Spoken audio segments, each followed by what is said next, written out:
One of the qualities of people that inspire is that they are being unutterably and inexorably themselves.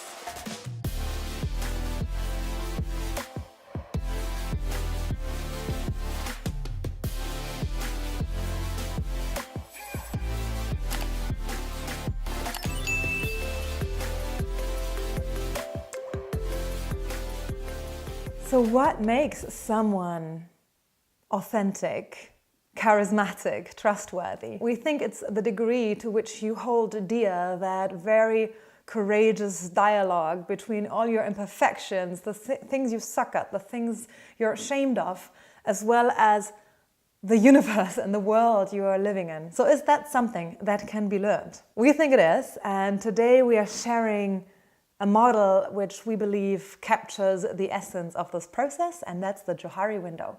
So the Johari Window was developed in 1955, and the name came about by essentially merging the names of its founders, which are John Loft and Harry Ingram. And it basically consists of 4 panes which are arranged in a 2x2 matrix. You have a couple of axes, one being stuff that you know and stuff that you don't know, as well as stuff that's perceived by you and by others. And by combining them, you basically end up with 4 areas. One is the public areas. We call that your arena. It's the stuff that you are open about and that others also know about you. Then there are your blind spots, the things that others see in you, but you don't. There's also an area called your façade, your hidden parts, the things that you are trying to not let surface, as a result of that are not known by others. And then there's this mysterious last area, the unknown, the stuff that is neither known to you nor to others. So in corporate settings, this model is oftentimes used to evaluate yourself or for trust exercises, because it is essentially assumed that the bigger your public pane, your arena, so to say, the more trustworthy and the more authentic you are. The assumption is that someone who has a high level of self-awareness will have a large arena because that person knows who they are, they know what they're good at, and they know why they're doing what they're doing. And think about it, it is so hard to actually give permission for ourselves to be that person who we truly are, because we are so fearful that whatever we are ashamed is going to surface, our own darkness, our own desperation, our irrational fears, our unjustified anger, that once these things surface, people are going to stop liking us and cause so much pain. Losing that shame of having to hide, of, finding the strength to truly listen to what the universe and others are actually mirroring to ourselves. That's when you have a really, really big public pain or arena, as we like to say. It will give you such a higher sense of resilience. You will be less apt to feel terrible after criticism, be so much more stable, and generally have a bigger comfort zone. So just a little question, or a big question maybe for you out there. One thing I love to say at the Arc is that we have to say yes to our inner fucked up roller coaster if we want to experience truth at the cliff edge of life. And I'm so curious what your stories are around this. Like, what's the roller coaster emotion or terrible thing you have said yes to, and as a result of that really tasted something that is so different and so much more amazing? We've made the experience that if someone shares this story, there's going to be one more person who really resonates with this. So I'm so curious to read from you and to hear what insights you've had on your journey. Okay, but let's get back into the topic, because this model would also assume that someone with a very small arena would struggle so much more to define who they are, why they're doing what they're doing, what their talents are, and so on and so forth, which makes the process of moving out of your comfort zone so much scarier if you don't know how you will react, what's going to come.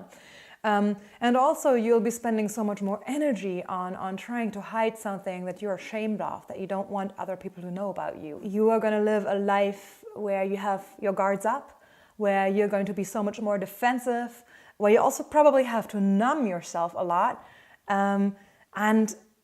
where you are going to be reigned so much more by fear and by shame, and worst case, gradually start to lose touch with yourself. So how do you prevent that from happening? Well, basically, the idea is you expand your arena. So how do you do this? Well, the first obvious thing is to shrink your blind spots. And the most effective way to do that is probably by asking for feedback. It's important, of course, that you pick someone who you really, really trust. Not necessarily someone who only likes you, but someone who you trust. Because, of course, if you're picking someone who just likes you, you're going to get the sweet stuff, you're going to get sugar-coated, and that's potentially not bringing you anywhere. Asking for authentic feedback just could be the hardest thing in the world, not necessarily just for you, but also the person who is giving you the feedback, as that person obviously runs the risk of hurting you or you being pissed.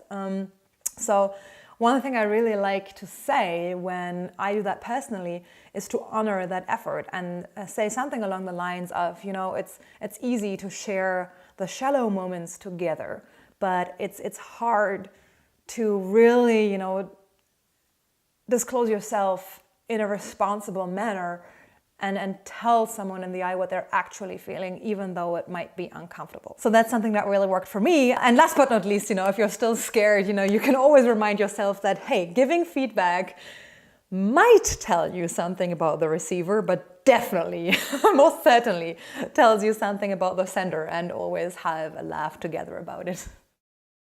And the second thing to increase your arena is to disclose yourself and to really shrink your facade. For some people, this might be easier. For most people, according to my experience, it's actually harder. And I feel it's harder because the degree to which we dislike or hate ourselves at times just tends to exceed by far the degree to which others are disliking us. And because we know that this is a potentially tough process, we have actually prepared a set of questions for you, which you can do in a conversation with yourself, as well as with a conversation with a partner, or potentially even a group of friends if you like. They are super deep, super heartfelt, very juicy as well. Do them at your own risk. We have included a couple of psychological disclaimers. If that's something that you're excited about, we'll link the video somewhere up there once it's uploaded to get ready for you to get started.